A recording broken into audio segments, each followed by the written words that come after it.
I'm really excited to be here. After the last two presenters, I feel more like I should be just sitting down and getting their autographs and not standing up here, but here I am anyways.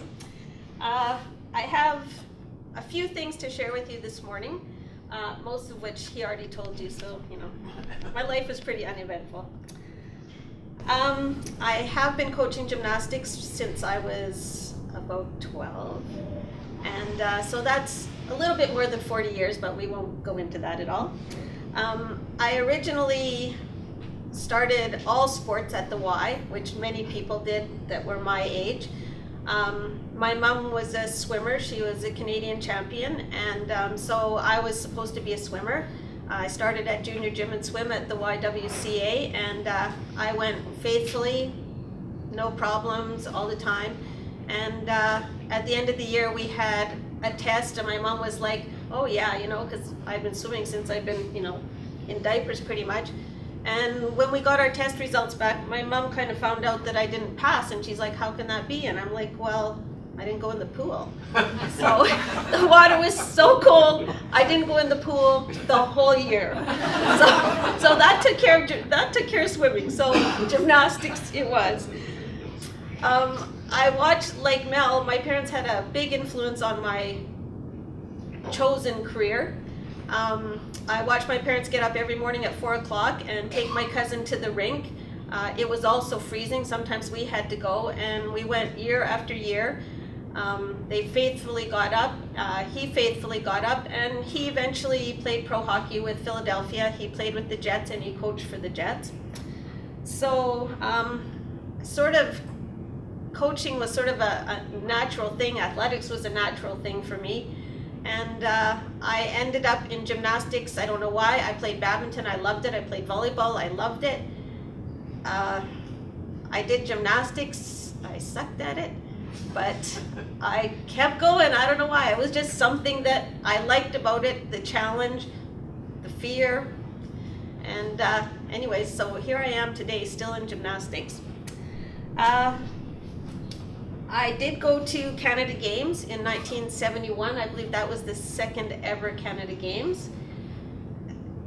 It was pathetic, but I went.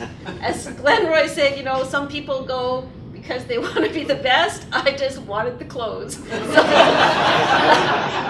that's all I can say about that. Anyways, as a coach, it's a different story. I am a very competitive person. In grade 5, I can remember we had field day, and it was an awful experience. I was about this big in grade 5. I'm not that much bigger now, but at least not height-wise. But I don't think I won one single ribbon, and I went home and I was upset and crying, and my mom, she sort of, oh, that's okay, don't worry. But next spring, I think I was the only kid in grade 6 that was out practicing for field day, in probably March. I even practiced the potato race. And seriously, and I won everything. It was ridiculous. So at that point, I knew I was a little bit competitive. Anyways, like you said, I have been to a number of major meets. Most of you, I think if you go to these major meets, you start like when you did in the 80s, and you continue on through. For me, it's been kind of a whirlwind. Isabela and I started 2.5 years ago, and in 2.5 years we've been to 2 Worlds, 6 or 7 World Cups, Commonwealth, Pan Ams, and now Olympics. So for us, it's been a really fast learning curve, to say the least. I know, like you said, all games seem to be the same. When I got to the Olympics and it was time to go on the floor, and I was standing there and the physio was standing beside me, and he looks at me and he says, do you feel like you're at the Olympics? And I'm like, no.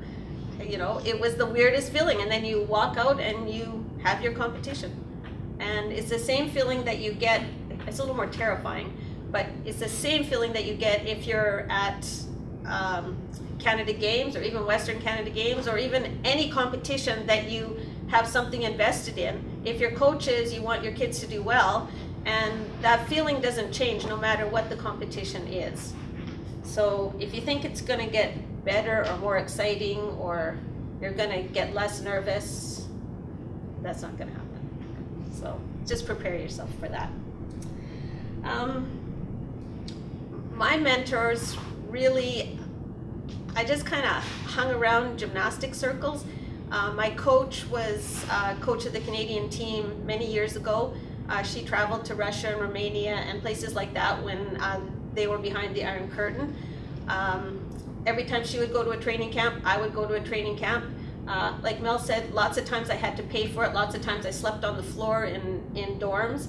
But if you want the experience, you have to go out there and get it. Somebody's not going to always hand it to you. And sometimes it does cost a lot of money. I know nowadays there seems to be more money available for training and things like that, but you have to go above and beyond that if you want to get to that next level. It's not something that will be handed to you, and you have to be in the right place at the right time with the right athlete to actually make it happen. So I did gymnastics in Winnipeg for a long time. I was part of Limbres Gymnastics School. I worked there for a long time, and about 20 years ago I moved out to Brandon. I was sort of semi-retiring. I sort of thought, well, I've done what I can do in gymnastics, and they needed somebody to help get their club started, so I moved out there. I jumped into the provincial program. I started developing different clubs around the province, and I spent a lot of time traveling, meeting different people. Somehow in Brandon it was you either played hockey or you did gymnastics, and the girls did gymnastics, the boys played hockey, and then when the girls quit gymnastics they also played hockey.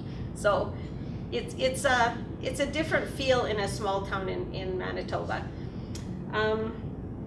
We were lucky enough to have a number of little kids that had some talent, and I don't know, you probably know Bill Fairburn.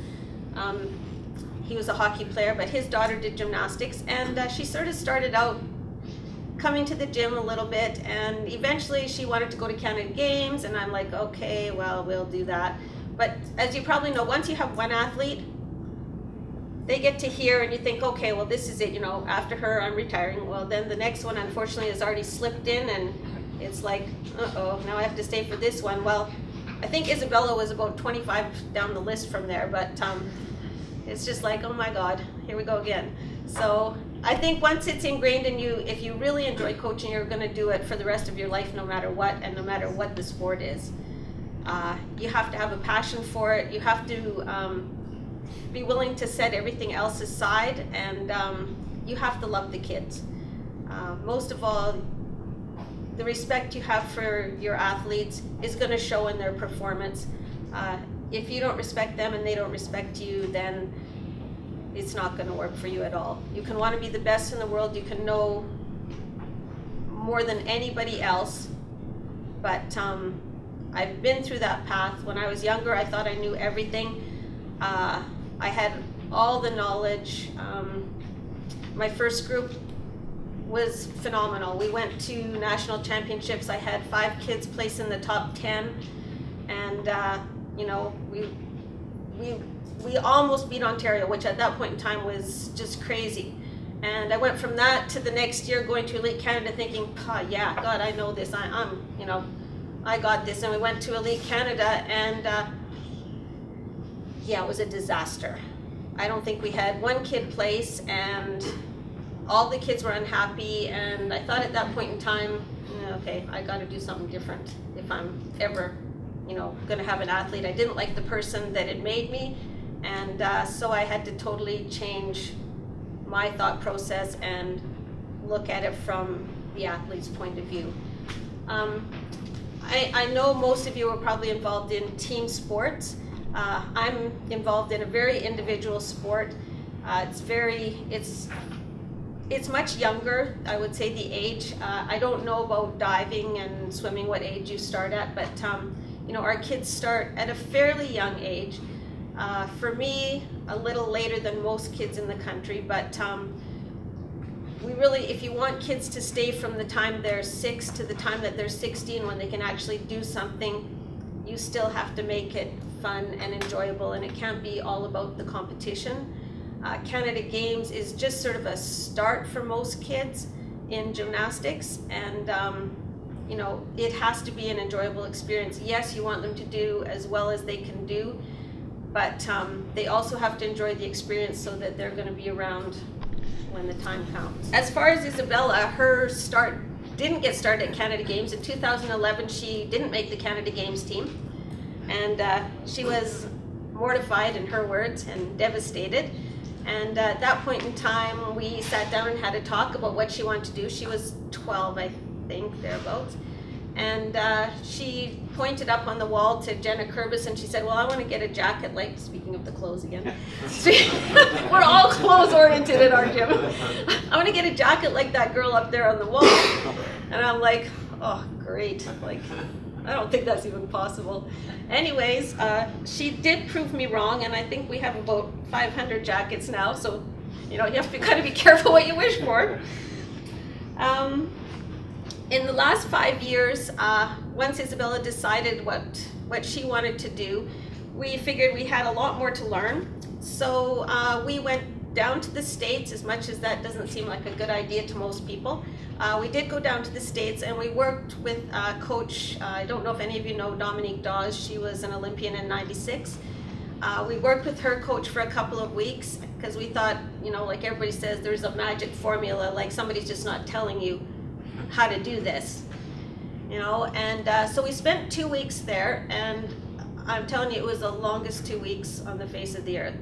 The first couple of days were just like, well, first of all, they train at 6 in the morning till 10, and then you get a couple hours in between, and then you go back for another 4 hours. So, I mean, I was like totally exhausted because I'm not a morning person. And second of all, the training was incredible. Bella was in tears for the first 2 or 3 days. I was in tears for the first 2 or 3 days. We couldn't do any of this stuff. It was just like, oh my God, like just let this end. But it was a nightmare. So at the end of the 2 weeks, what we really got out of the camp was there is no magic formula.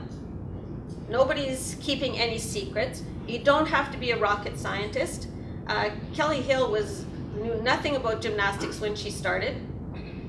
And as she'll tell you today, she doesn't really scientifically know much about gymnastics now. The whole key was you gotta work. You gotta work hard. You have to work harder than the next person.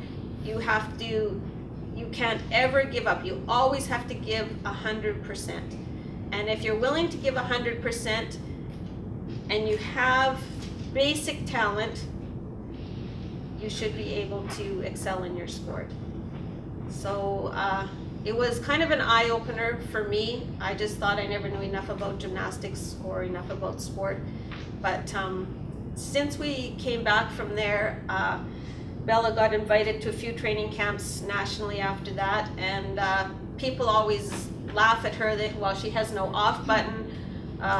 We'll be in downtown Toronto, and the hotel we're staying in will be 25 miles to the south, and they'll always say, oh, you forgot something? Oh, don't worry, Bella will run back and get it for you.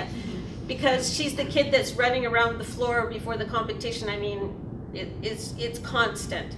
But she went from 0 to this in basically 4 years. So I guess bottom line is really all I can tell you is that it's possible for all of you. It's possible whether you're in a small town or you're in a big city.